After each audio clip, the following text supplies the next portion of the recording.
nama aku Berinda. Di sini aku bakal ngejelasin tentang deskripsi kegiatan yang dilakukan oleh kelompok 5 sebagai peserta bank sampah. Sebagai peserta bank sampah, kita nginduk ke bank sampah yang dilakukan oleh BEM Faverta Unsil atau Fakultas Pertanian yang ada di Unsil. Nah, kegiatannya ngapain aja sih? Udah tentu yang pertama kita ngelakuin namanya pemungutan sampah. Pemungutan sampah atau mengumpulkan sampah ini kita lakukan bukan cuma dari anggota kelompok kita aja loh. Kita juga ngambilnya dari tetangga sekitar rumah ataupun tetangga kos kayak gitu. Terus kita juga ada ngambil sampah di kampus Unsil 1 tepatnya. Nah, habis pengumpulan sampah, kita melakukan pemilahan. Pemilahannya itu kayak sampah mana yang masih layak untuk disalurkan ke bank sampah, sampah mana yang harus dibersihkan. Terus kita juga, misal kalau kita dapetin botol-botol sampah plastik, kita ngebuang logo-logo, label-labelnya. Terus kalau kertas-kertas yang kita juga pilih-pilihin, kita rapih-rapihin biar nanti gak berantakan untuk dibawa ke bank Faverta Unsilnya. Nah, habis itu pas di bank Faverta Unsilnya kita melakukan pencatatan dan juga penimbangan untuk tahu berapa sih jenis sampah yang kita dapetin gitu sebagai peserta bank sampah. Kalau udah, kita dapat uangnya deh sesuai dengan kiloan yang kita dapat. Nah, pada proses kegiatan kita ini, kita mulai pada tanggal 23 September 2025 dengan mengumpulkan sampah secara pribadi atau masing-masing anggota kelompok, dan juga ada yang kita ambil dari lingkungan sekitar, dari kenalan, di kampus, dan sebagainya. Nah, sampah yang kami ambil itu kami pilah untuk kami serahkan ke bank sampah. Sampahnya itu dapat berupa HVS, kertas, terus botol-botol plastik, ataupun cup-cup plastik. Nah, setelah kita kumpulkan, kita pisah, kita bersihkan, lalu kita setorkan. Nah, di mana setoran pertama ini tuh dilakukan pada tanggal 25 September tahun 2025 di Bank Sampah BEM Faverta Unsil di Kampus 2 Mugarsari. Di mana penyetoran ini tuh dilakukan setiap hari Kamis pada jam 1 siang dengan setoran terakhir kami itu pada tanggal 2 Oktober tahun 2025. Nah, kita lagi ada di mana ini? Faverta Unsil, Kampus 2. Kita di sini mau setor sampah kita ke Faverta sebagai pelaku bank sampahnya. Di sana, sampah itu ditimbang, dicatat, dan dimasukkan ke dalam buku tabungan. Dari proses ini, kami semakin paham bahwa sampah kecil pun ternyata bisa punya nilai yang besar jika dikelola dengan benar.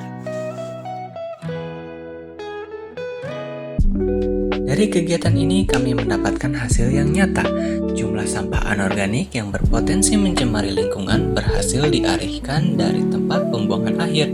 Selain itu, kami melihat perubahan perilaku baik pada diri kami sendiri maupun pada orang lain yang mulai terbiasa memilah sampah dan menyerahkannya kepada kami untuk dikelola. Nilai ekonomi juga kami peroleh melalui pencatatan tabungan sampah. Dampak sosial yang paling terasa adalah tumbuhnya kebiasaan baru dan meningkatnya kesadaran lingkungan di sekitar kami. Dalam prosesnya, kami menghadapi tantangan seperti koordinasi waktu, transportasi sampah, dan mengajak orang lain untuk terlibat. Namun, hambatan tersebut justru memberi kami pembelajaran tentang kerjasama, konsistensi, dan komitmen lingkungan.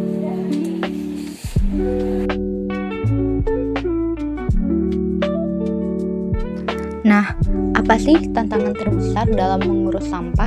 Masalah utama pengelolaan sampah bukan hanya sekedar kurangnya fasilitas, melainkan adalah rendahnya kesadaran dan kebiasaan masyarakat dalam memilah sampah.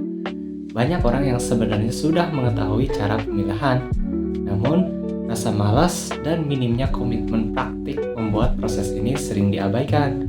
Bahkan, pemilahan sederhana menjadi 2 kategori pun sering tidak dilakukan.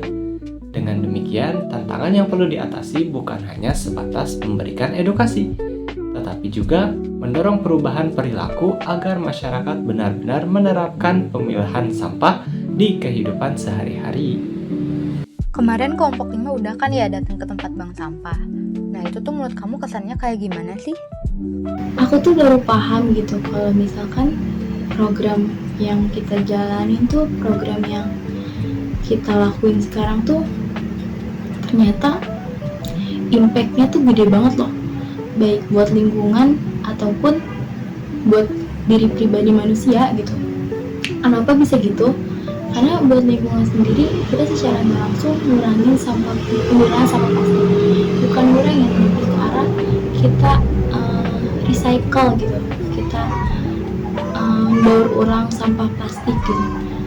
Sedangkan buat manusia sendiri kita jadi punya tabungan buat ya lumayan lah buat simpenan mah. Nah, hal-hal kayak gitu perlu didukung juga sama lingkungan yang paham, yang mau diajak kerjasama, yang mau kalau misalkan ternyata lingkungan yang asli itu merupakan lingkungan yang kita perluin saat ini gitu. Nah, pas dengar penjelasan dari BEM Faperta kemarin juga, ternyata sampah yang selama ini kita anggap gak penting, gak berguna itu bisa diputer, bisa didaur ulang, bisa jadi kegiatan yang gak cuman gak berarti, tapi bisa jadi kegiatan yang punya arti lebih gitu. Kayak kita jadi bisa bikin tabungan yang menurut kita kecil, tapi kalau misalnya kita kumpulin sedikit demi sedikit, lama-lama kan jadi bukit juga, bener gak? Nah, jadi kita juga secara gak langsung bantu warga buat ada tabungan, terus juga bantu lingkungan buat kembali menjadi pulih. Itu sih mungkin dari aku. Nah, next ke pertanyaan berikutnya nih. Kira-kira kalau ada satu hal yang pengen kamu sampaikan tentang sampah ke pendengar, apa sih yang mau kamu sampaikan? Intinya cuma satu, jangan nunggu bumi marah dulu baru peduli.